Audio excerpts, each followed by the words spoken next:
Rəsul Rza. Avtobioqrafiya. Mən 1910-cu ildə may ayının 19-da təzə təqvim hesabı ilə anadan olmuşam. Təvəllüd ilim ana-babam tərəfindən köhnə bir Quranın son sarı vərəqinə yazılmış, o Quranı babamın xeyrat günü kimi isə aparmışdır. Sonra qaytarmamışdır. Belə söyləyirlər ki, Quran gözəl əl xətti ilə yazılıbmış və səhifələrin kənarında bir çox şeirlər varmış. Bu şeirlər əksəriyyətlə Həzrət Əlinin mətinə yazılmış şeirlərmiş. Mənim ana-babam çox mömin bir kişiymiş və İmam Əliyə fanatik bir məhəbbət bəsləyirmiş. Təvəllüd ilim Göyçay dəftərxanalarından birində də qeyd olunubmuş. Bunu atam qeyd elətdirmişdi. O ziyalı idi. Rusca təhsil görübmüş. O, mənim xatirəmdə üzərini bir tül örtmüş, surət kimi gah görünən, gah da xəfif dumanlara qarşı bitən bir xəyal kimi qalmışdır. Yəqin ki, onun foto şəkilləri olmasaydı, mən atamın surətini xəyalımda yarada bilməzdim. Mənim kimi onun da göy gözləri varmış. Boyu ortadan biraz hündür imiş. Savadlı olduğundan və uzun illər kənddə mirzəlik elədiyindən onun adına bir Mirzə əlavə edərək Mirzə İbrahim çağırarlarmış.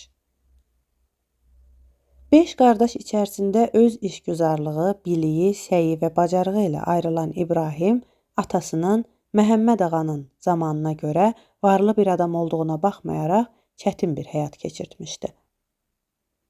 O zamanki Azərbaycanlı ailələri üçün xarakterik olan bir şəraitə düşmüş, anasının ölümü və atasının yeni arvad alması ilə rahatlıq və saadətini itirmiş, iki qardaşı ilə bərabər öz əlinin zəhməti ilə özünə ruzi qazanmalı olmuşdur.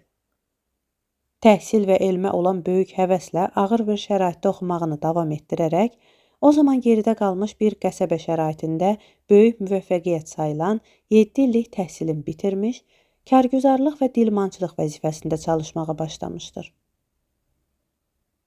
Atam açıq fikirli bir adam olmuşdur. O zamanki Göyçay qəzasında ilk dəfə o, mənim böyük bacımı məktəbə qoymuş və hətta onu təhsilini davam etdirmək üçün 1913-cü ildə Tiflisə göndərmişdi. İkinci bacımı da yeni tipli məktəbdə oxutdurmağa başlamışdı. Bu hərəkətləri və zamana görə proqressiv fikirləri üçün Göyçayın cəhalətpərəstləri və ruhaniləri bizim ailəmizi o zamanın ən dəhşətli sözləri ilə, Babı, Bəhai adı ilə damğalamışlar. Göyçay 20-ci əsrin əvvəllərindən ta 1-ci Cahan müharibəsinə qədər son dərəcədə geri qalmış bir yer idi. Qəsəbədə az-çox əhəmiyyəti olan heç bir sənaye müəssisəsi yox idi. Çustçu və başmaqçı kustarları, miskərlər, dəri aşılayanlar, kərpic kəsənlər, çox zaman mövsümə işləyən xarratlar, dülgərlər və bu kimi peşə sahibləri Göyçayda müasir mənada sənaye ocaqları yarada bilməzdilər. Şəhər ticarət və dərzi, başmaqçı, miskər, zərgər və bu kimi kustarların təşkil etdiyi xırda burjua təbəqəsinin yaratdığı bir mühit içərisində yaşayırdı. 10-cu ildən sonra şəhərdə bir od dəyirmanı, motorla işləyən dəyirman, bir pambıq zavodu tikilmişdi. Ağabəyovlara məxsus olan bu pambıq zavodunda ən çoxu 30-40 fəhli işləyirdi. Dəyirmanda isə 10-12 nəfərdən artıq çalışmırdı. Bir-iki kustar dəri aşılayan emalatxanada 10-15 nəfər çalışırdı. Bundan başqa şəhərdə 1 ya 2 kərpic və kirəmit zavodu vardı ki, burada çalışanların sayı da 20-30 adamdan yuxarı deyildi. Həm də müəssisələrin çoxu mövsümdən mövsümə işləyir, təsadüfi xarakter daşıyırdılar. Şəhərdə bağçılıq, meyvəçiliklə məşğul olanlar da az deyildi, lakin şəhərin əsas profilini müəyyənləşdirən ticarət və kustarlıq idi. Mənim atam Mirzə İbrahim Məhəmməd ağa oğlu Məmməd xanov, bizim köhnə familiyamız ta qədimdən Məmməd xanovdur. Atam 1915-ci ildə öldüyündən mən gözümü açıb ata hesabı böyük kimi dayımı gördüyümdən Rzayev familiyasını götürmüş və sonralar yazıçılığa başladıqda Rəsul Rza imzası ilə yazmağa başlamışam. Atam mirzəliklə bərabər ticarətlə məşğul olmuşdur. Bizim əslimiz Həbibinin vətəni məşhur Bərgüşad kəndinin 3-4 kilometrliyindəki Çiyini kəndindəndir. Bu kənd Bərgüşad çayının üstündə Boyat və indiki Kirov kəndlərinin arasında yerləşmişdir.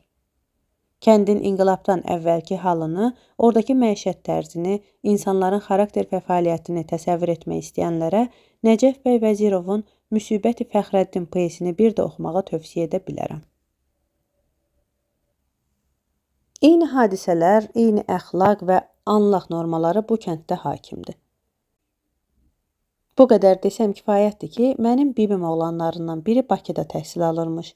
Bir yay zamanı tətil vaxtı kəndlərinə gəzməyə gəlir, ikinci gün atasının kənddəki müddəiləri heç bir günahı olmayan bu oğlanı vurub öldürürlər. Bu iki tayfa, iki əmi nəvələri arasındakı müddəilik hətta 1921-22-ci illərə qədər davam edirdi.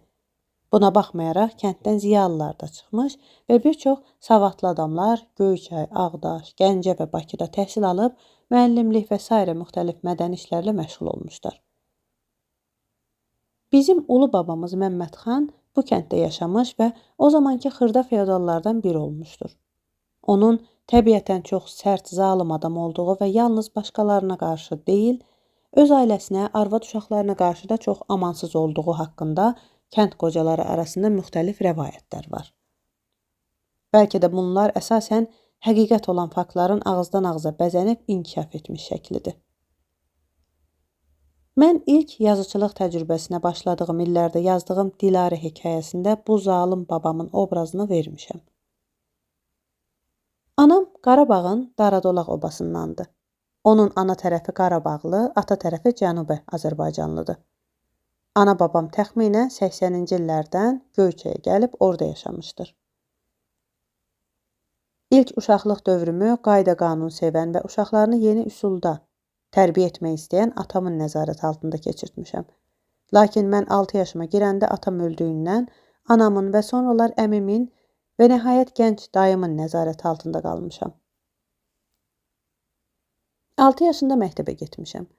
6-7 yaşlarında evdə böyük bacımın və ərəb əlifbası ilə oxumaq bilən, lakin yazmaq bilməyən anamın oxuduğu bir çox şeir və hekayələri əzbər bilirdim.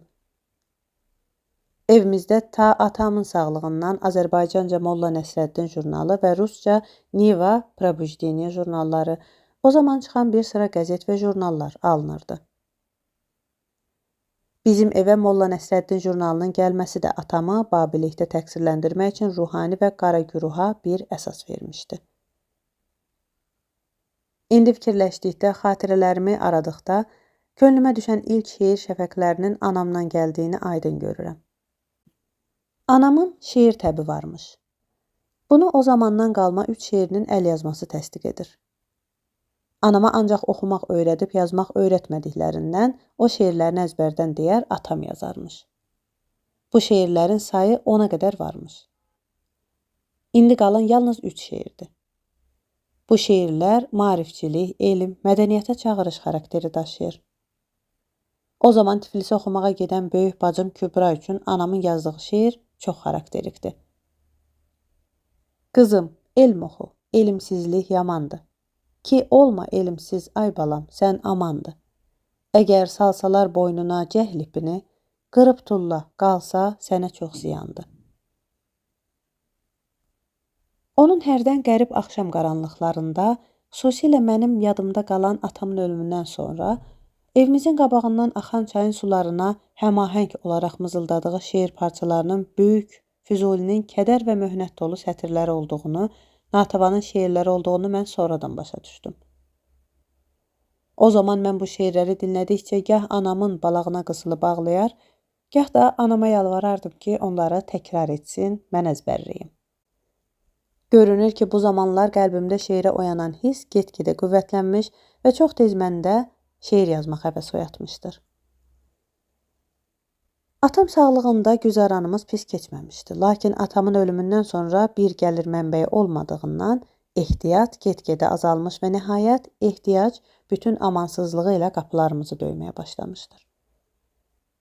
Qapımızdakı yeganə inək ailənin dayağı olan günlər də vardı. Mən o inəyi nifrət edirdim. Mənə elə gəlirdi ki, o inək olmasa biz hər halda mən çox xoşbəxt yaşayardıq. Səbəbi nə idi? Səbəbi bu idi ki, hər gün olmasa da çox zaman səhər tezdən durub inəyi naxıra qoşmaq vəzifəsi mənim boynuma düşürdü.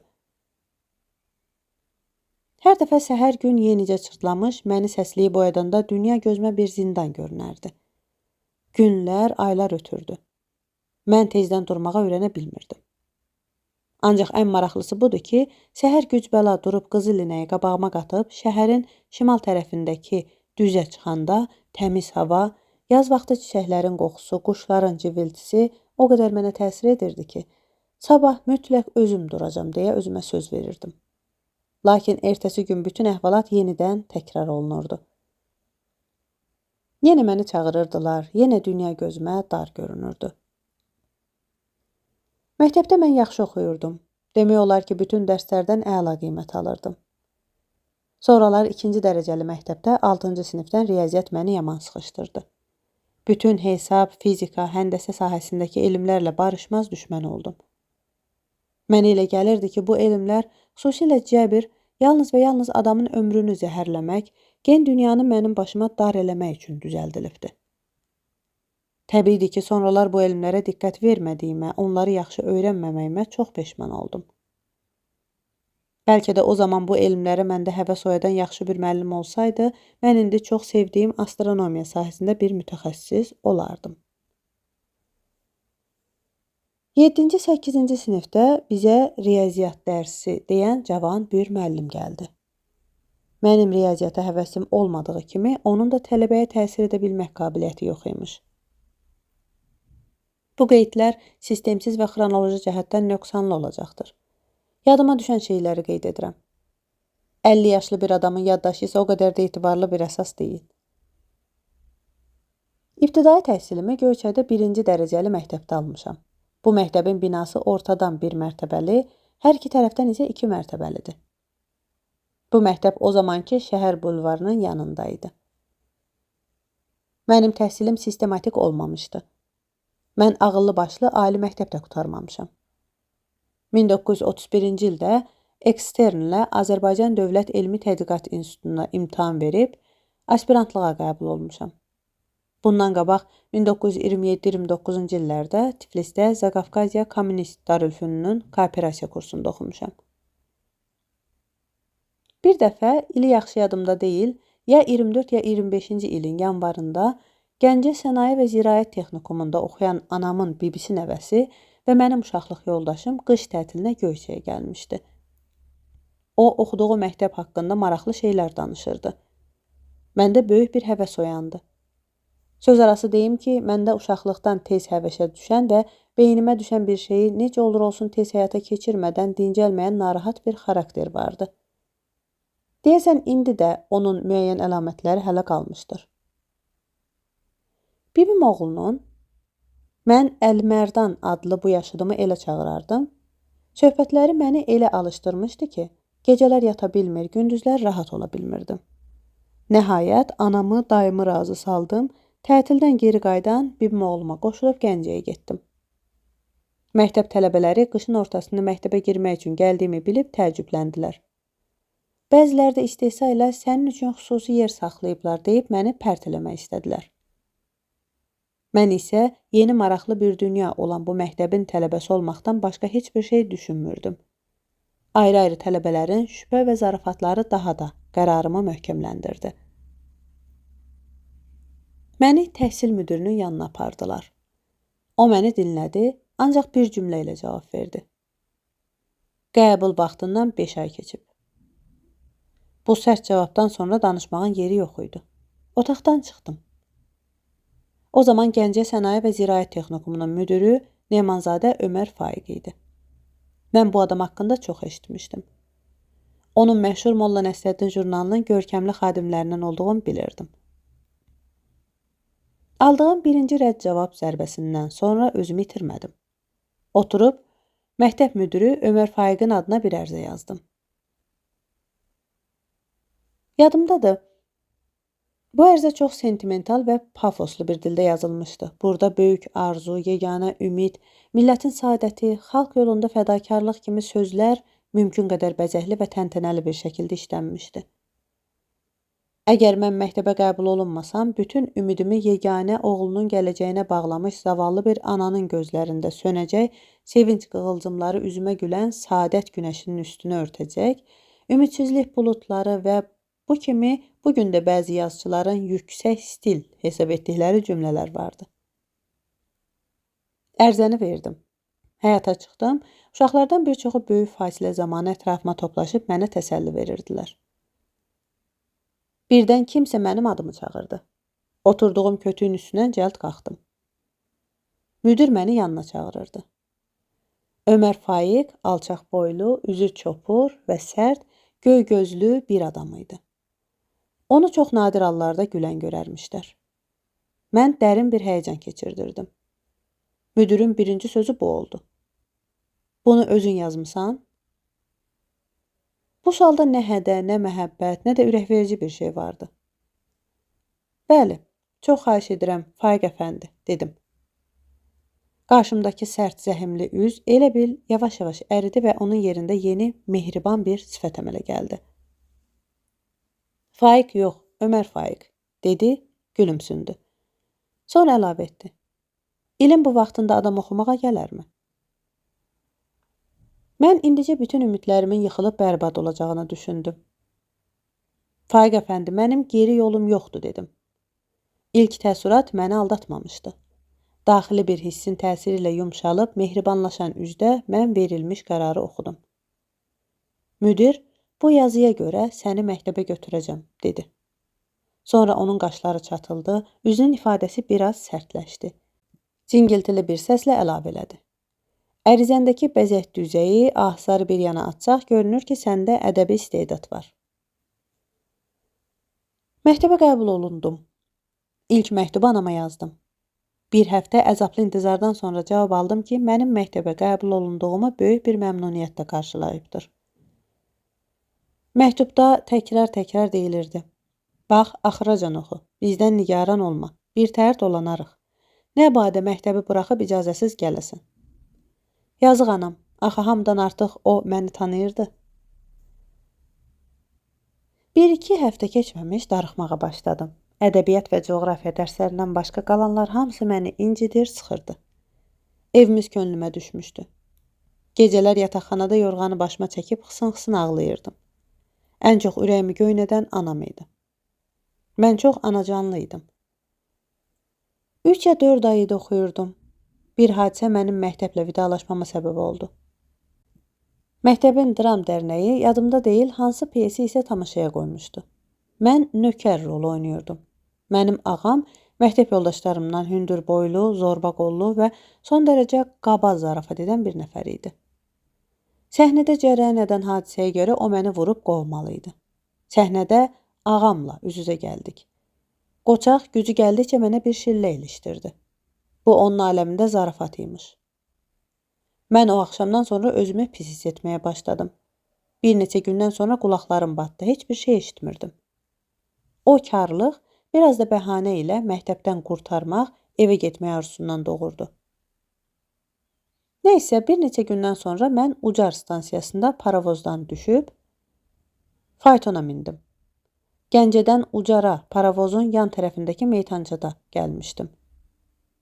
Dəmir yolunda bu yerə bilet satmırlar. Daha yaxşı. Mənimlə bərabər bir nəfər də Göyçaylı tələbə vardı. O məni müşayiət edirdi. Şübhəsiz bu bəhanə onun da ürəyinə yatırdı. Həyət qapısını açıb içəri girəndə anamı həyətdə təndir başında paltar yuyan gördüm. O məni görəndə ağladı. Hələ qulaqlarımın kar olduğundan xəbəri yox idi. Bəs nə üçün elə yanıqlı-yanıqlı ağlayırdı? Göz yaşları aramsız onun yanaqlarında süzülüb ocağın közünə tökülür, bir cızıltı ilə buxar olurdu. Mən də ağlamağa başladım. Bir an içində özümə, anama, kimsəsiz kimi görünən evimizə elə yazığım gəldi ki, hönkürməyə başladım. Anam niyə ağlayırdı? Öz hönkürtüm, anamın hıçqırıqları arasından bir səs eşitdim. Başıma küllər, sən yenə qayıtdın? Bunu deyən anam idi. Bəs niyə belə deyirdi? Axı bu mənim məktəbdən birinci dəfə qayıtdığım deyildi. Bir dəfə də belə mən Bakı Darülmüəllimeyindən 10-12 gün oxuduqdan sonra anam yadıma düşüb deyə qaçmışdım. Sonralar tibb institutunda bir ay oxuyub vidalaşdığım, görünür mənim məktəb macəralarımın retsidivlərindən idi. Bütün bu dağınıq xatirələrdən oxucu nəticə çıxarda bilər ki, mənim sistematik təhsilim olmamışdır. Müxtəlif illərdə oxuduğum məktəb, kurs və institutları sadalasam, bu barədə bəlkə ümumi bir təsəvvür yarana bildi. Xronoloji gözləmədən sayım. Göyçayda ibtidai məktəb, 2-ci dərəcəli məktəb, Bakıda Darülmüəllimin, Bakıda kooperativ kursları, Gəncədə Sənaye və Ziraət Texnikumu, Tiflisdə Zaqafqaziya Kommunist Darülfünunu, Bakıda Tibb İnstitutunun hazırlıq kursu, Tibb İnstitutu, Azərbaycan Dövlət Elmi Tədqiqat İnstitutu, Moskvada Millətlər İnstitutu, Moskvada Kino Akademiyası. Heç bir tanrı bəndəsinə belə təhsil üsulunu məsləhət görmürəm. Ancaq mən yenidən cavan olub təhsilə başlasam, yəqin təxminən belə bir yol keçərdim.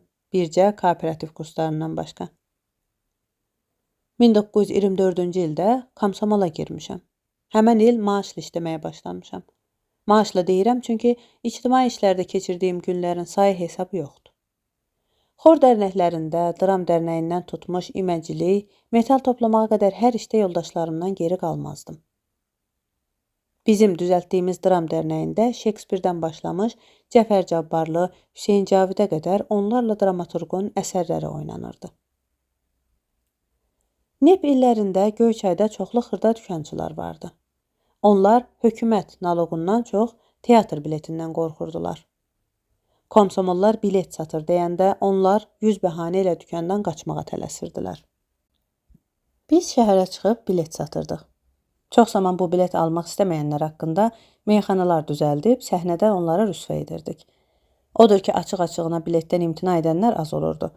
Çox adam gözə görünməməyi daha münasib görürdü. Ancaq bizim azarkeş tamaşaçılarımız da var idi. Onlar hansı tamaşa olur olsun qabaq sıralara bilet götürür və öz əl çalmaları, replikaları ilə tamaşaların müvəffəqiyyətinə kömək edirdilər. Dram dərnəyimiz ancaq uşaqlardan ibarət deyildi. Ağsaqqallarımız da var idi. Bunlardan biri həqiqi sənət adamı idi. Bəlkə də Qəza şəhərinin məhdud imkanlı şəraitində qalmasaydı, bu adam respublikamızın ən görkəmli komik aktyorlarından biri olardı.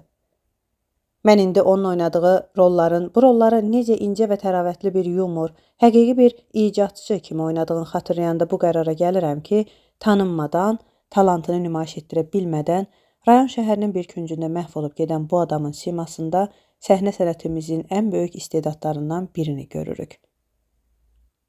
Bu adam sonralar Azərkitabın Göyçaydakı kitab mağazasının müdiri, faciəli bir ölümlə məhv olan Ağa Əli Kərimzadə idi. 1930-cu ildə Bakıya gəldim. Köçüb deyəndə elə zənn etməyin ki, mən özümlə bərabər mal, dövlət, ev şeyləri gətirmişdim. Yox, mən Bakıya gələndən bir neçə il qabaq böyükdən kiçik bacım Sara Bakıda olurdu. Burada həm oxuyur, həm də dərs deyirdi. Ondan da əvvəl böyük bacım Kübra əri ilə burada Bakıda olurdular. Mən Bakıya gələndə əynimdə bir parusin şalvar, bir sadə köynək, ayağımda dabansız bir cüt çus vardı. Bakıya gələndə ümid və arzularının başqa heç nəyim yox idi. Bacımın 1-ci paralel küçəsində 40 nömrəli evdə 12 metrli otağı vardı. Mən də orada yaşamağa başladım. Bakıda tanışım yox idi. Bircə şair Abdullah Faruqdan başqa ədəbi aləmdə heç kimi şəxsən tanımırdım. Tiflisdə oxuduğum illərdə mətbuatla az-çox yaxınlaşmışdım. Bir neçə şeir, hekayə və məqaləm Yeni Fikir, Dan Ulduzu məcmuəsində nəşr olunmuşdu. Birinci mətbu şeirim 1927-ci ildə Gürcüstan Proletar Yazıçıları Assosiasiyasının Türk seksiyası tərəfindən nəşr edilmiş Qığılcım adlı almanaxda çıxmışdı. Bu mənim birinci çapüzü görən şeirim idi. Hələ o zaman mən qafiyə, vəzin nə olduğunu, şeirin texniki prinsiplərini bilmirdim. Buna görə də təbii olaraq bu şeirləri vəzinlə, qafiyə ilə yazmışdım. Dırnaq arası onu da deyim ki, hələ Göyçayda məktəbdə ədəbiyyat müəllimimizin bizə oxuduğu bir çox şeirləri əzbər bilirdim. Görünür bu şeirlərin təsiri altında 13-14 yaşında bu sətirləri yazmışdım. Qərib, həzin damın əksimiş divarlarının çevirdiyi o kiçik mənbəyi küdurətdə Dəmi şəbabimin ən odlu canlı anlarının xəyali ilə dilim məst olan o halətdə. Bütün gözəlliyi ilə yalançı gözlərinin nəzərrüba baxışı gözlərimdə əks eylər. Həzin duruş, qara qaşlar, tikanlı sözlərinin könüldə açdığı yarə məni fənaya verər. Aydındır ki, bu sətirlər daxili bir ehtiyac, həqiqi istirabdan doğan sətirlər deyil, ancaq bir təqliddir. 13 yaşlı bir uşağın ötən gənclikdən həm də dəmi şəbab deyə dəm vurması gülməli deyilmi? Lakin belə şeirlərlə bərabər və daha uşaq yaşında yazdığım, bilavasitə həyat materialından doğan şeirlərim də vardı. Bunlardan biri ibtidai məktəbdə oxuduğum zaman yazdığım 4 sətirlikdir. Gülövşə nar, şirin nar, məktəb bağımızda var. Tez-tez basıb çəpəri, bağa girir uşaqlar. Tiflisdə oxuduğum zaman Dan Ulduzunda Oğul qatili, Uxajor, Dilarə adlı hekayələrim nəşr olunmuşdu. Uşaq məcmuəsi, Tumurcuqda nə isə bir neçə yazım çıxmışdı. İndi nə o yazıların janrını, nə adını, nə nəşr olunduğu il yadıma sala bilmirəm. Həmən illərdə 1927-29-da gərək ki, Dan Ulduzunda, bəlkə də Yeni Fikirdə bir məqaləm çıxmışdı. Yadımdadır ki, bu məqalədə Süleyman Rüstəmi bərk tənqid eləmişdim. Bakıya gələndən sonra bir müddət gəzib dolandım. Bu müddətdə köhnə məktəb yoldaşım şair Abdullah Faruqun vasitəsilə Müşfiqlə, Sabit Rəhmanla, Məmməd Rəhimlə, Mehdi Hüseynlə, Süleyman Rüstəmlə, Fevzi və başqaları ilə tanış oldum.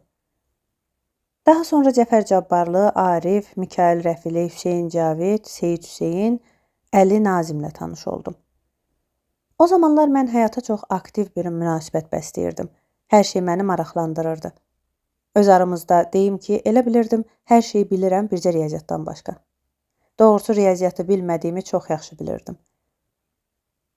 30-cu ilin ortalarında Faruqun köməyi və zəmanəti ilə Gənc İşçi qəzetinə mütərcim vəzifəsinə qəbul edildim.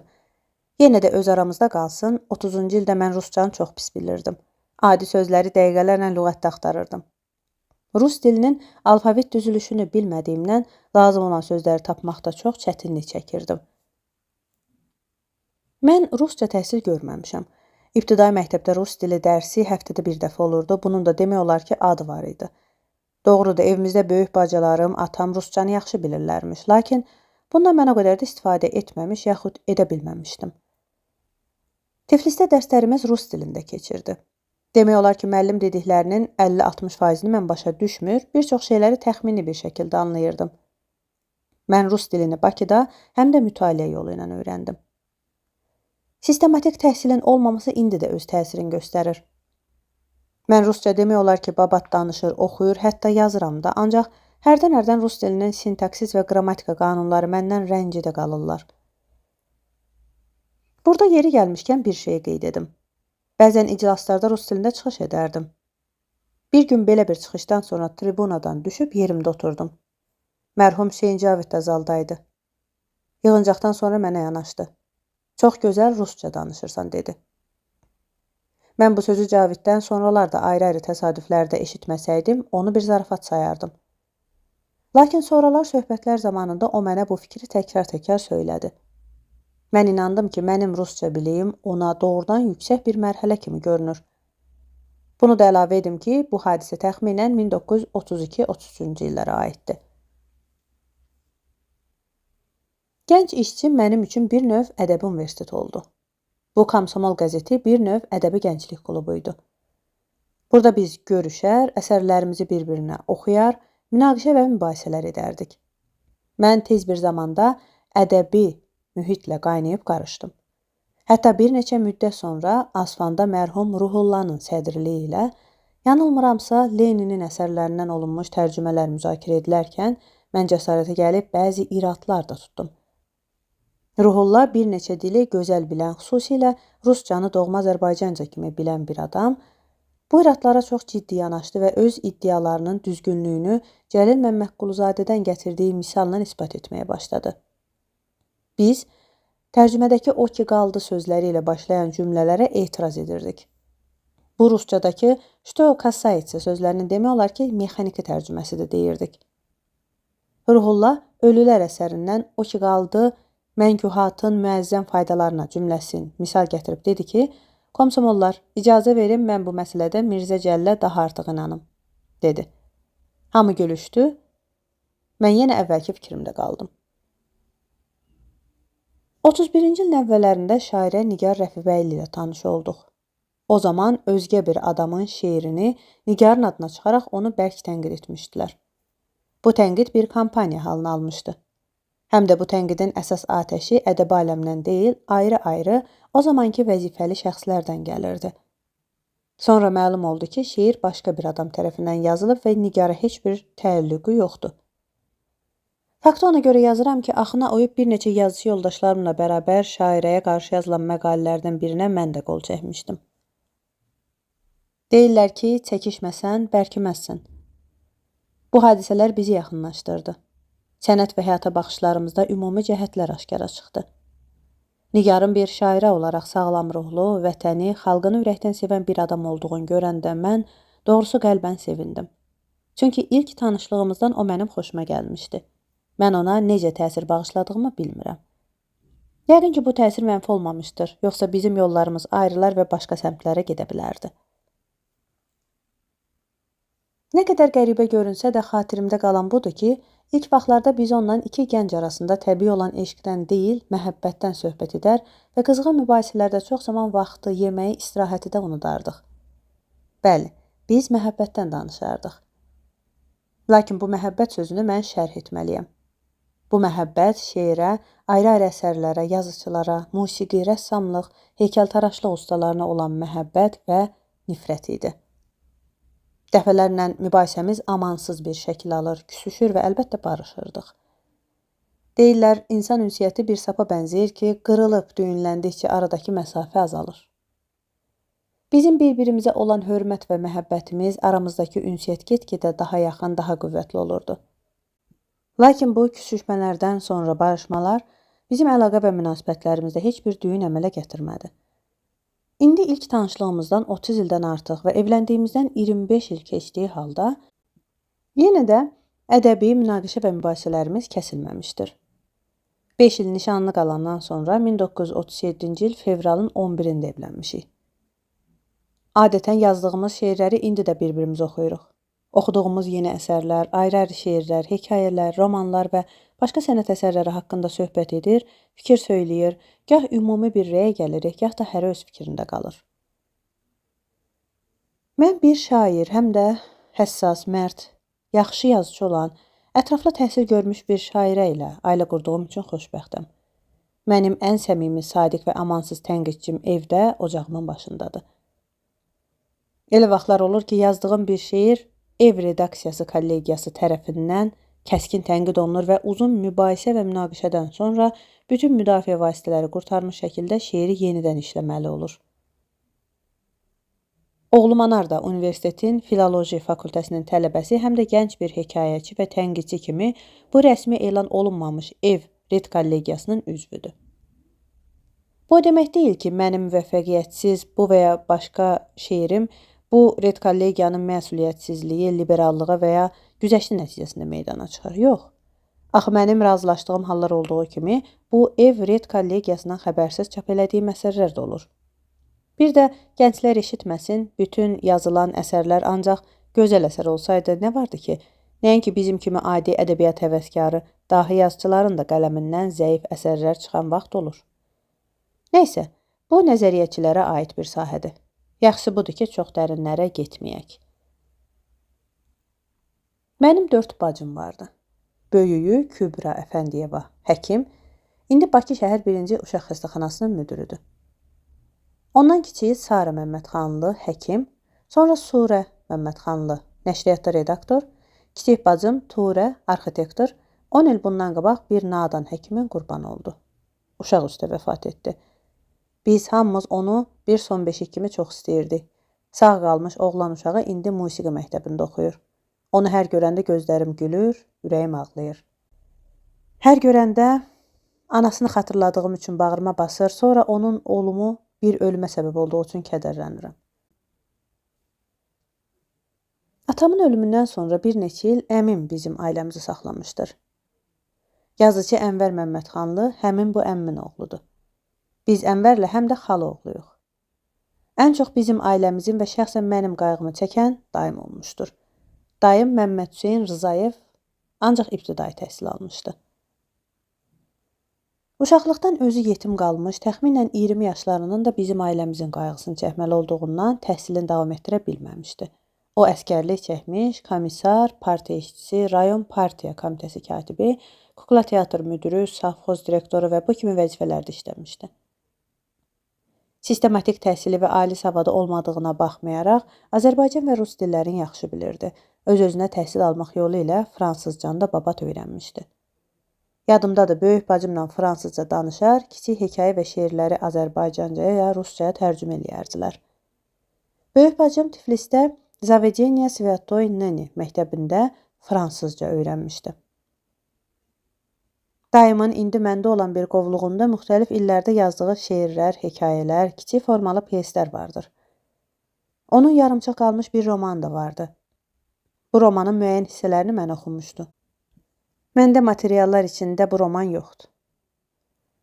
Anamın da şeir təbii olduğundan yazmışdım. Təəssüf ki, onun şeirlərinin hamısını tapıb toplaya bilməmişəm. Mən 1924-cü ildən, yəni 14 yaşından işləməyə başlamışam. Birinci maaşlı işim Göyçay şəhər kitabxanasının müdürlüyü olmuşdu. Sonra Həmkarlar İttifaqında şəhər klubunun gənclər bölməsində işləmişəm. İlin qəti deyə bilmərəm, təxminən 25-26-cı illərdə Bakıdan gəlmiş institut tələbəsi şəhər klubunda ədəbi temada bir məruzə elədi. O zamanlar məktəblərdə Azərbaycan ədəbiyyatı demək olar ki, keçilmirdi. Füzuli, Sabir və Mətquluzadə xalq arasında məşhur idilər. Lakin ədəbiyyat dərslərində Azərbaycan söz sənətinin fəxri olan bu adamlara ya çox az yer verir, ya da heç vermirdilər. Demək olar ki, bütün ədəbiyyat proqramı Türkiyə şair və ədiblərinə həsr edilirdi. Bu yazıçılar arasında Hamid, Tofiq Fikrət kimi görkəmli sənətkarlar olduğu kimi ikinci, üçüncü dərəcəlilər də vardı. Bəli, həmin Bakıdan gəlmiş tələbə görünür, belə bir ədəbi tədris praktikasının təsiri altında Sabirin şairliyini inkar edib, onun şeirlərinin estetik bir qiymətə malik olmadığını sübut etməyə çalışırdı. Bu sözləri eşidəndə mənə elə gəldi ki, şəxsən məni təhqir etdilər. Söz alıb, ədəbi dəlil və sübutdan daha artıq ürəyimi doldurmuş qəzəb hissinin gücü ilə bu nankör vətəndaşı necə deyərlər, alıb yatdım. Sabir bizim evdə və məktəbdəki yoldaşlarım arasında ən çox sevdiyimiz bir şair idi. Mən indi də Sabirin onlarla şeirin bütün bəhri təvillərini əzbər bilirəm. Ali məktəb tələbəsi görünür, belə bir əks hücum gözləmirdi. Mənə elə gəlir ki, onun kağızdan oxuduğu mühazirədə öz fikir və mülahizələrinin məhsulu deyildi. Mən Sabirin bir neçə şeirindən misal gətirib öz bildiyim kimi, lakin gənclərə məxsus bir hərarətlə onları təhlil eləyəndən sonra zala toplaşmış adamların da Sabirə olan məhəbbətin görüb, tələbə nə isə mızıldadı və nəhayət, niyə Sabir də şairdir, dedi. Yoldaşlarımız yerlərindən yaxşı, gözəl sözlərini əlavə etdilər. Hətta bir nəfər qiyamət şairdir deyə bağırdı. Yəqin ki, bu o zaman kənd yerlərində işləmək üçün gəlmiş Bakı fəhlələrindən birinin oğluydu. İnqilabın ilk illərindən müxtəlif partiya və sovet işlərində işləmək üçün Bakıdan səfərbərliyə alınıb rayonlara gələn adamlar az deyildi. Bakıda 30-cu illərdə ədəbi mühitdə böyük bir aktivlik vardı. Yalnız xüsusi ədəbi jurnallar, almanaxlar, qəzet deyil, mübaliğəsiz demək olar ki, Respublikada nəşr olunan bütün qəzet və jurnallar, ədəbi əsərlər, ədəbi tənqid və mübahisələrə geniş yer verirdi. Kommunist qəzeti nəzdindəki Stalin adına klub öz işinin mahiyyəti etibarilə Bakının ən aktiv bir ədəbi mərkəzi idi. Burada ayrı-ayrı əsərlər müzakirə olunduğu kimi, müxtəlif ədəbi problemlərə həsr olunmuş gecələr də keçirdilirdi. Elə bu illərdə indiki Respublika Elmlər Akademiyasında bizim təşkilatın Proletar Yazıçılar İttifaqının bir otağı vardı. Biz tez-tez ora yığışar, əsər oxuyar, müzakirə edərdik. Biz bir qrup gənc yazıcı özümüzü fəxr ilə belə adlandırardıq. Bizə elə gəlirdi ki, bütün ideoloji məsələləri ancaq və ancaq biz həll edə bilərik və bizim fikrimiz pozulmaz bir ehkamdır. Bunun həm yaxşı, həm də pis cəhəti vardı. Yaxşı cəhəti bu idi ki, biz dərin bir səmimiyyətlə fikrimizin doğruluğuna inanır, öz ədəbi görüşlərimizi sarsılmaz bir inamla müdafiə edir və Sovet ədəbiyyatının bədxahlarına, yeni quruluşun açıq, gizli düşmənlərinə qarşı amansız mübarizə aparırdıq. Özümüzü səfərbər bir əskər hiss edir, bütün ömrümüzün mənasını xalq saadəti uğrunda mübarizə aparmaqda görürdük. Mənim bir ədəbi manifest xarakteri daşıyan bolşevik yazı şeirim də bu əhval-ruhiyyənin məhsuludur. Onun son sətirləri belə qutarır. Mübarizə bu gün də var yarında, mən də onun ən ön sıralarında. Bəli, bu yaxşı cəhət. Pis cəhət o idi ki, məqsədi nəcib, təmiz olan bu mübarizçilikdə biz ifrata varır, millətin yaratmış olduğu mədəni zənginlikləri layiqincə qiymətləndirə bilmirdik. Bəzən bu gənc yazıçıların ayrı-ayrı nümayəndələri bugün milli iftixarımız olan Axundova, Cəlil Məmmədquluzadəyə, Cəfər Cabbarlıya qarşı ədalətsiz ittihamlarla çıxış edirdilər. Xüsusilə Cəfər Cabbarlının qüdrətli, işıqlı talantını qiymətləndirməyib, öz məqalə və çıxışları ilə onun istiraplı günlər keçirtməsinə səbəb olanlar yəqin ki, bugün dərin bir vicdan əzabı çəkirlər. Mən Cəfər Cabbarlı ilə teatrda tanış olmuşam. Yaxşı yadımda deyil, onu deyə bilərəm ki, Dönüş piyesinin 2-ci ya 3-cü tamaşası idi. Əzbəyev adına Azərbaycan Akademik Dövlət Dram Teatrının indiki səhnə qabağı meydançasının zaldan baxanda sağ tərəfdə görünən geniş qapısının yerində loja vardı. Biz Cəfərlə bu lojada oturub tamaşaya baxırdıq. Bu vaxt biz onunla dəfələrlə görüşmüş, dramaturqun ayrı-ayrı əsərlər haqqında danışmış, mübahisə etmişdik. Demək istəyirəm ki, bu bizim 1-ci ya 2-ci görüşümüz deyildi. Oxucu soruşa bilər ki, o zaman Cəfər Cabbarlı tanınmış bir dramaturq, 10-15 illik ədəbi təcrübəyə malik bir yazıcı idi. Rəsul Rza isə yenicə ədəbi mühitə ayaq basmış, cəmi cümmü 5-10 şeirin və 3-4 hekayənin və bir neçə məqalənin müəllifi idi. Necə olurdu ki, Cəfər onunla ədəbi mübahisələrə girir və öz əsəri haqqında ondan rəy eşitmək istəyirdi. Cəfər dönüşə baxmağa məni özü dəvət etmişdi. Əvvəla ona görə ki, Cəfər Cabbarlı son dərəcədə təvazökar bir adam idi. O, əsərlər haqqında ən adi adamların rəyini dinləməyə hazır idi. İkincisi, o zaman Azapın böyük nüfuzu vardı. Dəfələrlə tamaşaların ictimai baxışı zamanı Azap nümayəndəsini gözləyir, pərdəni açmırdılar. Bəli, belə vaxtlar da vardı. Tamaşa zamanı mən ayrı-ayrı obrazlar və əsərin bəzi cəhətləri haqqında öz fikrimi müəllifə deyirdim. Cəfər gah gülümsəyir, gah da iri gözlü çeşməyini götürüb dəsmalla silir, sonra yenə də gözünə qoyurdu. Cəfəri yaxşı tanıyanlar bilirlər ki, bu hərəkətlərin öz dili vardı. Cəfər sənə gülümsəyə-gülümsəyə baxanda bu o demək idi ki, sən çox sadəli fikir deyirsən, sənin gətirdiyin dəlillər ciddi etirazı dəyməz. Sən görünür ki, ya məsələnin nə yerdə olduğunu yaxşı dərk eləməmsən, ya da ağıllı görünmək üçün əllaməli eləyirsən. Cəfər çeşməyini çıxardıb tez-tez siləndə bu demək idi ki, hirslənib, həyəcanlanır, deməli sən ya elə ölçüyə sığmaz, insafsız söz demisən ki, bu onu qəzəbləndirib, ya da dediklərin doğrudan da əsərin qüsurunu düzgün ifadə edir. Zərbə müəllifin söyər yerindən dəyib. Odur ki, onu həyəcanlandırmışdır. Cəfər Cabbarlının hiss və həyəcanları ancaq bu iki şəkildə təzahür edirdi demək, o böyük sənətkarı çox məhdud boyalarla təsvir etmək olardı. Cəfərin hiss və həyəcanlarının təzahür forması sonsuz idi. Mən ancaq konkret söhbətimizə aid iki əsas hərəkətdən danışdım. Tamaşa qutaranda mən, dönüş o bir əsərlərindən zəifdir, deyə fikrimə yekun vurdum. Cəfər həyəcanla, yox, dedi. Dönüş, mənim bu vaxtacan yazdığım və bundan sonra yazacağım əsərlərin hamısından yaxşıdır. Birdən onun səsi dəyişdi. Gözləri elə bil ki, yaşardı. Çeşməyin çıxardığından bu gözlərdə qəribə, aciz, köməksiz bir ifadə vardı. Elə bil ki, onun bayaqki qaynar, nüfuz edici və həmişə bulaqlarında xəfif bir təbəssüm gizlənmiş olan gözlərini dəyişib yerinə bir ana nəvazişinə, bir dost yardımına möhtac olan gözlər qoydular. Qolumdan tutdu və alçaq bir səslə, ata, ana öz kəs balasını bütün övladlarından çox istəyər, dedi. Biz bir kəlmə də söz deməyib ayrıldıq. Bu kədərli xatirələrin mənim avtobiografiyama dəxli varmı bilmirəm, lakin onları necə yazmayım? Birinci kitabım Çapey 1931-ci ildə çıxmışdı. O zaman Azərnəşrin mətbəəsi indi Azərbaycan Geoloji İdarəsi olan yerdə Nizami və Kirov küçələrinin tinindəki evin birinci mərtəbəsində olurdu. Bu kiçik kitabçanın mənə gətirdiyi böyük sevinci təsəvvür etmək çətindir. Mən belə bir sevinci yenidən ilk övladım olanda, anar anadan olanda duydum. Dünən mən ancaq bir insan, bir vətəndaş idim, bugün bir ata oldum.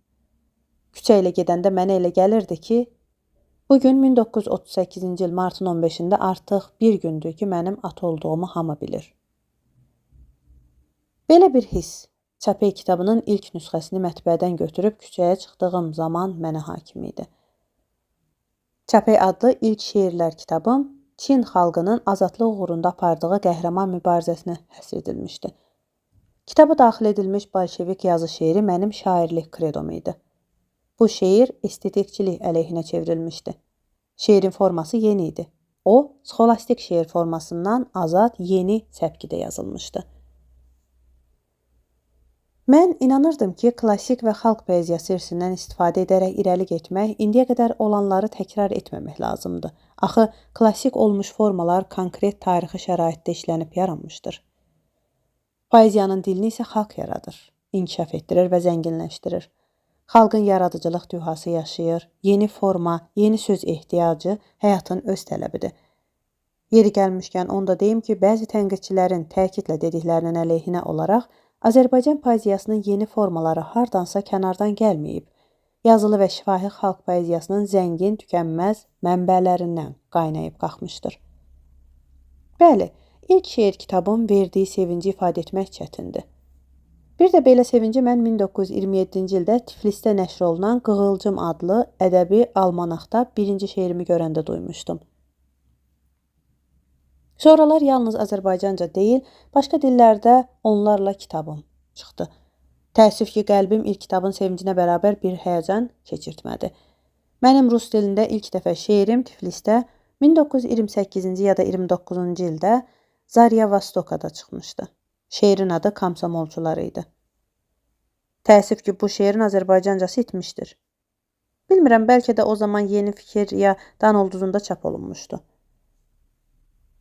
1927-30-cu illərdə mən Yesenini çox oxuyurdum. Bəzi tənqidçilər mənim yaradıcılığımı demək olar ki, ilk günlərdən Mayakovski ilə bağlamaq istəyir və şeirlərimdə mütləq onun təsirini tapmağa çalışırlar. Əlbəttə, Mayakovski elə böyük bir sənətkardır ki, onun müasir bir sovet şairinə yaradıcı təsiri təbiidir. Ancaq mən deməliyəm ki, 31-ci ilə qədər mən Mayakovskinin yaradıcılığına mənfi bir münasibət bəsləyirdim. Hətta mən Tiflisdə təhsil aldığım zaman Mayakovski Tiflisə gəlmişdi. Bizim məktəbdə onun gecəsi oldu, mən o gecəyə getmədim. İndi səmimiyyətlə etiraf edə bilərəm ki, mənim o zamanlar Mayakovskiyə qarşı olan mənfi əlaqəm onun yaradıcılığı ilə yaxşı tanış olduğumdan deyil, əksinə ona görə idi ki, şair haqqında onun bədxahlarının danışdıqlarını eşidir və bu əsasla ona münasibət bəsləyirdim. 30-31-ci illərə qədər mənim Mayakovski yaradıcılığına olan mənfi münasibətimin bir səbəbi də rus dilini yaxşı bilmədiyim idi. Mayakovskini orijinalda oxuyub anlamaq üçün rus dilini, onun incəliklərini yaxşı bilmək lazımdır. Görünür, Mayakovski yaradıcılığına mənim münasibətim və onun Rəsul Rza yaradıcılığına təsiri haqqındakı mülahizələrə müəyyən qədər də mənim Mayakovskiya adlı şeirim səbəb olmuşdur. Hətta orada mən poetik bir fantaziya olaraq onu kürsüdə təsvir edirəm. Halbuki mən Mayakovskini görməmişəm. Və sonralar. Sonralar mən bu gözəl, əzəmətli şairə, yeni poeziyanın alovlu yaradıcısına dərin bir hörmət və məhəbbət bəsləməyə başladım. Mən onun poeziyasında qəlbimi nigaran qoyan bir çox məsələlərə cavab tapdım. Onun şeirlərini, poemalarını doğma dilimizə tərcümə etdim. Bu tərcümələr Mayakovski poeziyasını anlamaqda mənə çox kömək etdi. Bütün bunlarla bərabər mənim yaradıcılığıma Mayakovski poeziyasının ruhu müəyyən yaradıcılıq təsiri göstərdiyini qeydsiz şərtsiz iddia edənlər yalnız məsələni bir tərəfli qoymuş olurlar. Çünki mənim yaradıcılığımda daha əvvəl və daha dərin yaradıcılıq təsiri milli ədəbiyyatımızla, birinci növbədə Sabirlə əlaqədar olduğu bir həqiqətdir. Məncə, əgər bir yazıçının əsas xüsusiyyəti kiminsə, lap ən dahi bir sənətkarın təsiri altında olmaqdırsa, o həqiqi sənətkar deyildir. həm də təsirdən danışanda xalqın özünə məxsus ədəbi ənənələrinə laqeyd qalmaq olmaz. Sabiri çox sevirəm. Bəlkə də sevirəm sözü hər dəfə bu əziz adı çəkdiyim zaman duyduğum həyəcanı ifadə edə bilmir. Sabir bütün ömrüm boyu mənim müəllimim və dostum olmuşdur. Bu ad qəlbimdə xalqım üçün bir iftixar hissi oyadır.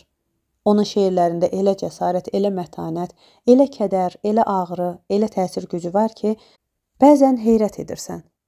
Belə şair ucqar bir şəhərdə, böyük bir ailə qayğısı altında, gecə-gündüz işləməyə, sabun bişirməyə məcbur olmuş, dərs deməklə məşğul olmuş, bir parça çörək qazanmaq üçün çarpışmış bir adam, yalnız əsarətdə inləyən xalqının tarixi taleyini dahiyanə surətdə anlamaq deyil, eyni zamanda yaxın şərq ölkələrində, İranda, Türkiyədə yaşayan milyonlarla insanların arzu və əməllərini necə gözəl anlamışdır. Onun Azərbaycan qadınının taleyi haqqındakı şeirləri, daş qəlbli insanların neynərdin ilahi, yaxud ey ehtişam-ı milləti talan olacaq çocuq şeirləri necə sarsıdıcı bir qəlb ağrısı ilə yazılmışdır. Sabirin şeirlərinin çoxunu əzbər bilirəm, bir halda ki hafizəm o qədər də yaxşı deyil. Sabir mənə doğma torpağımın canlı bir parçası kimi əzizdir. Sabir mənə çar mütləqiyyətinin zülm və istibdad dövründə xalqımızın mərdanə, qəzəb və məhəbbətlə səslənən çağırışı kimi əzizdir. O mənə əsl həyatın amansız həqiqəti kimi əzizdir. Bəlkə də mənim Mayakovski yaradıcılığına olan meylim həm də onunla izah edilə bilər ki, mən bu şairlər arasında bir çox ümumi cəhət görürəm. Formal cəhətdən onlar bir-birinə bənzəmirlər, lakin əsl mahiyyət etibarilə çox yaxındılar.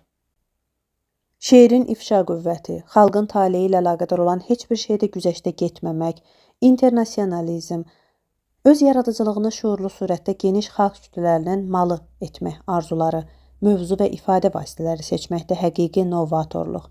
Bunlar mənə əziz olan iki şairi bir-birinə yaxın edən xarakter cizgilərin hələ hamısı deyildir. Onlardan biri Mayakovski öz yaradıcılıq fəaliyyətinə başladığı zaman ikinci, Sabir, yaxın dostlarının kədər dolu gözləri qarşısında can verirdi.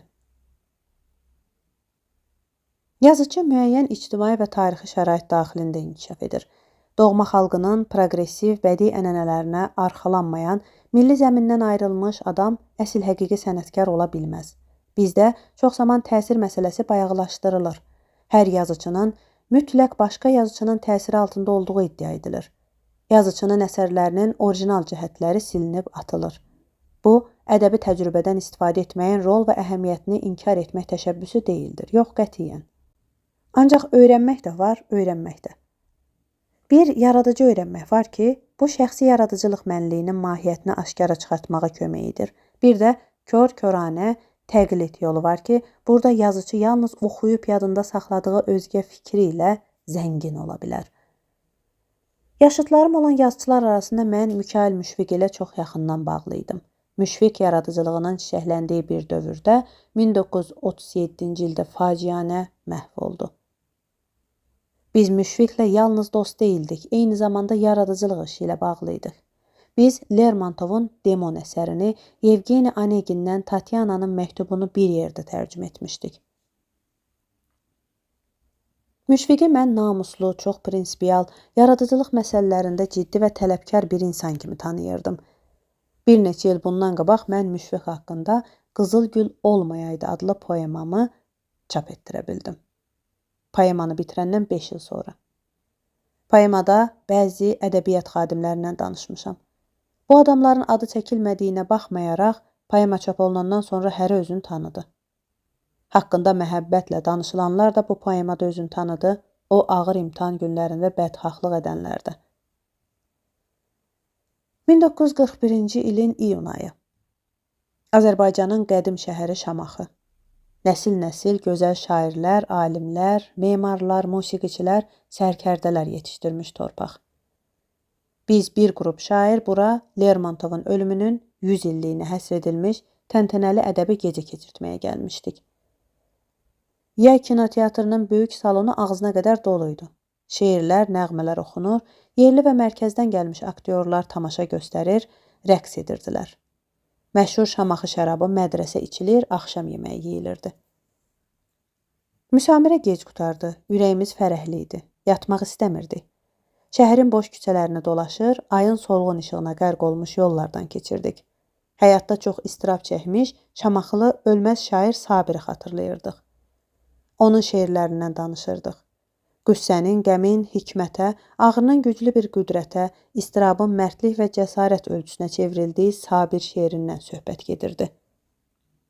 Burada hər qarış torpaq onun əziz xatirəsini yaşadır, hər addım başı Şirvanın gözəl insanlarının hekayətini söyləyir, hər daş xalqımızın zəngin tarixindən nişan verir. Kimsə hisslə bu misralar oxuyur. Məndə sığar iki cahan, mən bu cahana sığmazam. Gözümüzün önündə Şamaxıda doğulmuş İmadəddin Nəsiminin faciəli taleyi canlanır. Bu misralar onundur. Rəvayətə görə Nəsimini edam edən zaman onun diri-diri dərisini soymuşlar. Onun cəllatlarından yüksək ruhani rütbəli birisi demişdir. Bu mürtədin murdar qanının bir damlası kimin üstünə sıçrasa, qan düşən yeri kəsib atmaq lazımdır. İşə bax ki, Nəsiminin qanından bir damlası həmin adamın çeçələ barmağına düşür. Mömin adam özünü itirməyib qanı barmağından silir və məni hərfi mənada başa düşmək lazım deyil, deyir. Nəsimi bu hərəkətə şeirlə cavab vermişdi. Zahidin bir barmağın kəssən dönüb həqdən qaçar, gör bu miskin aşiqi sərpa soyarlar, ağlamaz. Bu aydınlıq gecədə insan düşünmək istəyir. Kimin ağlına gələ bilərdi ki, bu sakit, işıqlı, bu füsunkar gecə 1941-ci ilin axırıncı dinc gecəsidir. Kimin ağlına gələrdi ki, böyük xalq dərdi, sonsuz insan istirabları ilə dolu olan günlər başlanır. Yuxumuz gəlmirdi. Saat 4 radələrində səhərə yaxın gəlib mehmanxanaya çıxdıq. Həyat haqqında, gələcək haqqında, şeir haqqında söhbətimiz hələ çox uzandı. Həyəcanlı səs-küyə oyandıq. Müharibə, bombardıman, heç nə başa düşə bilmirdim. Tez geyindim. İlk ağlıma gələn bu oldu. Raykoma getmək lazımdı. Rayon partiya komitəsinə adam çox idi. Telefon tez-tez zəng çalır, hər dəqiqə qapı açılır, təzə-təzə adamlar gəlirdi. Rayonun rəhbərləri, hərbi qulluqçular, müəllimlər, yaxın kolxozların sədirləri, briqadanın rəhbəri kimi katibə müraciət etdim. Bəlkə biz burada lazımıq. 5 nəfər yazıçıyıq, 4-ümüz kommunisti. Katib yorğun bir təbəssümlə gülümsədi. Yox, yoldaş Rəsul Rıza, dedi. Bakıya qaydın. İndi şairlərimizin sözü xalqa çox lazımdır. Yəqin indi redaksiyalar sizi axtarır. Bakıya yola düşdük. Biz şəhərə çatanda bütün yol arabalar, tanklar, zirehli maşınlarla doluydu. Əskərlər kiçik qruplarla keçib gedirdilər. Müharibə hələ buralardan çox uzaqlarda olduğuna baxmayaraq, müharibə qoxusu havanı doldurmuşdu. Bakı sərt bir görkəm almışdı. Elə bil ki, şəhər bir neçə saat içində tamam başqa olmuşdu.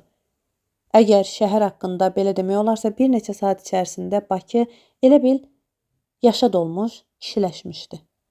Nə gülüş, nə nəğmə, nə bərkdən danışan vardı. Əskərlər sıx birləşmiş sıralarla səssiz, musiqisiz, marşsız dəstə-dəstə keçib gedirdilər. 1941-ci ilin axırında bir qrup siyasi işçilərlə mən də hərbi müxbir sifəti ilə Krımdakı Azərbaycan diviziyasına getdim. Cəbhə qəzeti Boyevoy Natiks, daha sonra Boyevaya Krımskaya mənim üçün böyük bir məktəb oldu. Tez-tez ön xəttə getməli olurdum. Burada Kerç cəbhəsində mən şair İlya Selvinski, gürcü ədəbiyyatşünası Maçavaryani, şair Margiani ilə yaxından tanış oldum. Burada Cəfər Cəfərovla və Abbas Zamanovla dostluğum daha da möhkəmləndi. İlya Selvinskini qabaqlar da tanıyırdım, lakin burada ölümün hər addım başı bizi pusduğu bu yerlərdə mən onu çox insani, çox mərd xasiyyətli bir adam kimi tanıdım. Krımda yazdığım ilk şeir Azərbaycanlı qəhrəman Bəxtiyar haqqında Bəxtiyar şeiri oldu. Selvinski bu şeiri ruscaya tərcümə etdi və şeir Boyevoy Natisk qəzetində çap olundu. Oçerk və şeirlərim həm cəbhə, həm də Respublika mətbuatında çap olunurdu. Leytenant Bayramın gündəliyini o zaman yazmağa başladım. Krımda Rus yazıcısı Pavlenko ilə tanış oldum. Pavlenko gözəl nəql etmək istedadına malik bir adam idi. Onda olmuş bir əhvalatı qəribə bir maraqla təsvir edib danışmaq, bəzəyib nəql etmək bacarığı var idi. Bəzən elə olurdu ki, mənim də görüb şahid olduğum bir hadisəni o nəql edirdi. Onun şifahi hekayələrindən bir neçəsini mən dəfələrlə eşitmişəm. Hər dəfə nəql edəndə təzə təfərrüat meydana çıxır, daha müfəssəl yada düşür. Nəql etdiyi əhvalatlar daha rəngarəng, daha bədii olurdu. Bu nağıllar boş fantaziya hesabına dolğunlaşmazdı. Pavlenkonun nəql etdiyi əhvalatların təsiri altında dostların arasında insan sözünün, insan baxışının hərarətini yeni bir qüvvətlə hiss etdim. Həyatımda bir çox gözəl insanlarla görüşmüşəm. Lakin belə səmimi, sadə, aydın bir insan ürəyinin açıq-saçıqlığına çox az görmüşəm. Görünür, bu təsirin yaranmasında gərgin cəbhə şəraitinin də rolu az deyil. Müharibə yalnız mərdlik məktəbi deyil. Eyni zamanda həm bütün xalq, həm də bizim hər birimiz üçün əxlaqi keyfiyyətlərin imtahanı idi. O bizə, biz yazıçılara, insan qəlbinin ən dərin güşələrinə nəzər salmağa, adi günlərdə görmək mümkün olmayan şeylərə diqqət yetirməyə imkan verirdi. Müharibə zamanı çox şey itirdik. İnsanları, şəhərləri, kəndləri, uzun illərin zəhməti nəticəsində yaradılan sərvəti itirdik. Lakin çox şey qazandıq. Laqeydlik, qayğısızlıq azarından xilas olduq. Dostluğumuz möhkəmləndi. Bir-birimizi daha yaxından tanıdıq. Ayrı-ayrı adamları da, xalqları da. Nəhayət biz bütün qüvvəti, bütün ağır əzabları ilə anladıq ki, doğma torpaq nə deməkdir? Sovet adamlarının zəhməti ilə yaranmış nemətlərin mənası nədir? Müharibə bizim həyatımıza xalq dərdinin ağrısı ilə, milyon insanların qəzəbi ilə, çətin günlərin məyusluğu ilə, ümid və qalibiyyətə olan böyük inamla girdi. Krımda Azərbaycan diviziyası döyüşçülərinin həyat və döyüş işlərindən bir piyes yazmaq fikri başıma düşdü. Bu fikri yalnız bir ildən sonra Bakıda yazdığım Vəfa piyesində həyata keçirdə bildim. Vəfa piyesi Bakı, Tiflis və Kirovabad teatrlarında tamaşaya qoyuldu. Böyük mövzular böyük yetkinlik tələb edir. Elə mövzular var ki, bir ağrı kimi səndən əl çəkmir, rahatlıq vermir, öz təzahür və ifadəsini tapmayınca insanı rahat buraxmır. Bu, xüsusi bir ağrıdır. Bu ağrı insanın bütün varlığına yayılır. Bu, fikir ağrısı, hiss ağrısı, yaradıcı analıq ağrısıdır. Bu ağrı böyük məhəbbət kimidir. Verdiyi bütün istirablarla şirin və qiymətlidir. Mən belə bir ağrını Lenin haqqında yazmağın daxili tələbini inatla hiss etdiyim zaman duyurdum. Lenin mövzusu fikirlərimi tamam əhatə edib, yuxularıma girməyə, həyatımın ayrılmaz bir hissəsi olmağa başlamazdan hələ çox əvvəl Lenin haqqında ayrı-ayrı şeirlər yazmışdım. Yadımdadır, 1924-cü ilin yanvar ayında Bakıdaydım. Bu mənim böyük şəhərə ilk gəlişim idi. Şəhər qulaqbatırıcı uğultusu, gürultusu, ağlımı çaşdıran böyük və hündür evləri, bir-birinə bənzəyən hədsiz, hesabsız küçələri ilə məni heyrətə salmışdı. Lenin dəfn edilən günü böyük xalq kədərinin kölgəsi yalnız insanların üzünə deyil, böyük şəhərin simasına çökmüşdü. Reyddə duran gəmi fitlərinin naləsi ilə zavod qudoklarının həyəcanlı səsi bir-birinə qarışdığı o təntənəli dəqiqələr mənə silinməz təsir bağışladı. Sonra uzun bir müddət hər şey dayandı, hər şey donub qaldı. Bu təntənəli sükut bir neçə dəqiqə sürdüyünə baxmayaraq, mənim üçün vaxt öz real mövcudiyyətini itirdi. Mən donub qalmışdım. Susub, nəfəsimi çəkməyən bu aləmə tamaşa edirdim. Bu unudulmaz dəqiqələrin xatirəsi mənim çox illər sonra yazdığım bir şeirin əsası oldu. Hər şey sustu. Dünya kəsdi nəfəsini. Dərdlə dolu qəlblərimiz susturmadı öz səsini. İllər keçdi. Lenin haqqında yazmaq fikri məni rahat qoymurdu. Hələ özüm də bilmirdim bu nə olacaq. Poema, silsilə şeirlər yoxsa mənsur şeir. Leninin həyatından ayrı-ayrı hadisələri, epizodları qeyd edir, onun haqqında yazılanları çox oxuyurdum. Bütün günləri Bakıda və Moskvada kitabxanalarda oturur, o illərin qəzet və jurnallarını vərəqləyirdim. Xalq zehnində yaşayan Leninin nəhəng obrazı ilə müqayisədə onun haqqında olan materialların kasblığı məni heyrətə salırdı. O zamanlar istifadə edilməsi mümkün olan vəsiqələrin çox azında Leninin canlı, hərarətli, insani keyfiyyətlərini görmək olurdu. Lenin poeması üzərində 10 il işlədim. Dünən mənə qiymətli bir kəşf kimi görünən şeyi yenidən pozmalı, fəsil təzədən başlamalı, neçə il əvvəl yazdığıma yenidən qayıtmalı, yenidən işləməli, ixtisar etməli olurdum. Bütün o illəri mən yeni material axtarışlarının arasını kəsmirdim. Bu, ən insani insanın həyat və fəaliyyətinə aid hər şeyi damcı-damcı yığmağa çalışırdım. Poema üzərindəki işin əsas çətinliyi ondan ibarət idi ki, Lenin haqqında böyük və kiçik şairlərin böyük tarixi şəxsiyyətlər haqqında yazdıqları kimi yazmaq olmazdı. Onun haqqında həqiqəti yazmaq, təmtəraqsız yazmaq, inqilabın öz işi kimi sadə və doğru yazmaq lazım idi. Mənim ənənə və novatorluq haqqındakı anlayışlarım bu poemada hər şeydən daha aydın və daha parlaq ifadə olunmuşdur. Tənqidçilərin dediyinə görə mənim yaradıcılığımda polemik ünsürlər daha güclüdür. Mən özüm də bunu bilir və şuurlu olaraq bu yol ilə gedirəm. Mən burada ədəbi həyatımız mövzularındakı məqalələrimi deyil, müəllifin görüşlərini ifadə edən şeir və misralarımı nəzərdə tuturam. Ənənələri hərarətlə müdafiə edən adamlar nədənsə çox zaman onları yalnız keçmişdə axtarırlar. Keçmişin məişət və ədəbi ənənələrinin hamısını bizim müasir həyatımız və sənətimizin silahı eləmək meyillərinin düzgün olmadığını hələ demirəm. Belə bir sual ortaya çıxır. Ənənə yaratmaq məgər yalnız keçmişin əl dəyməsi hüququdur?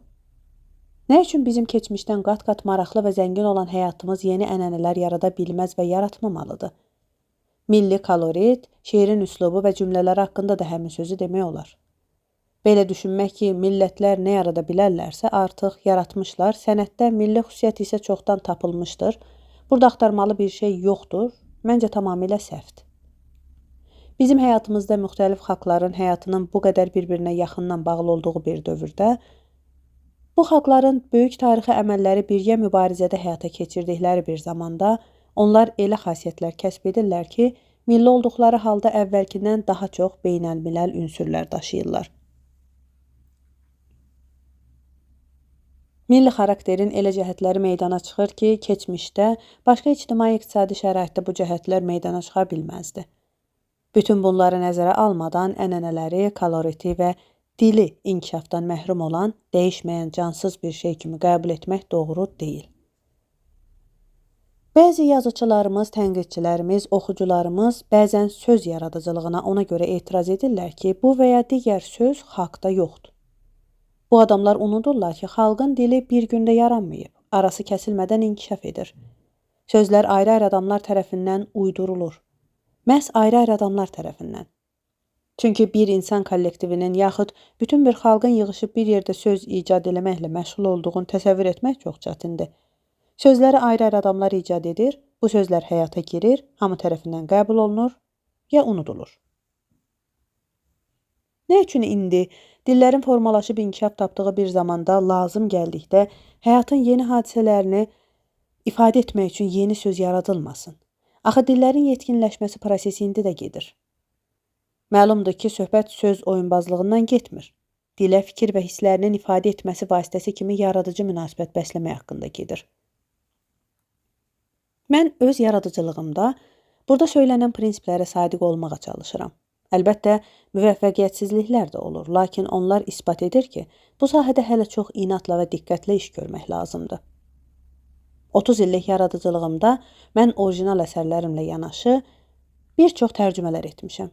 Nizaminin Xosrov və Şirin poeması, Mayakovskinin bütün poemaları və çoxlu şeirləri, Puşkinin Poltava, Qraf Nulin əsərləri, Şevçenkonun Muzdur Qadın, Qaydamaklar, Lermontovun İsmail bəy, İspanlar, Maskart, Lemon əsərləri, Haynenin, Petefinin, Nazim Hikmətin bir sıra əsərləri, dünya ədəbiyyatının başqa əsərləri, Rus klassik və müasir şairləri. Lemonu vaxtilə biz Müşfiqlə bərabər tərcümə edirdik.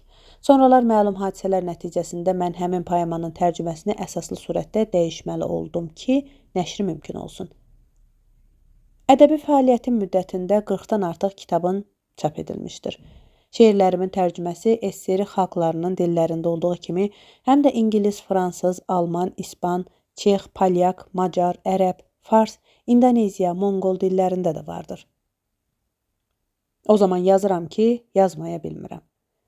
Əgər ilhamsız, əsl sənət yaratmağı mümkün olmadığı fikri doğrudursa, bu da bir həqiqətdir ki, sistematik, inadkar zəhmət çəkmədən sənət əsəri yaratmaq mümkün deyil.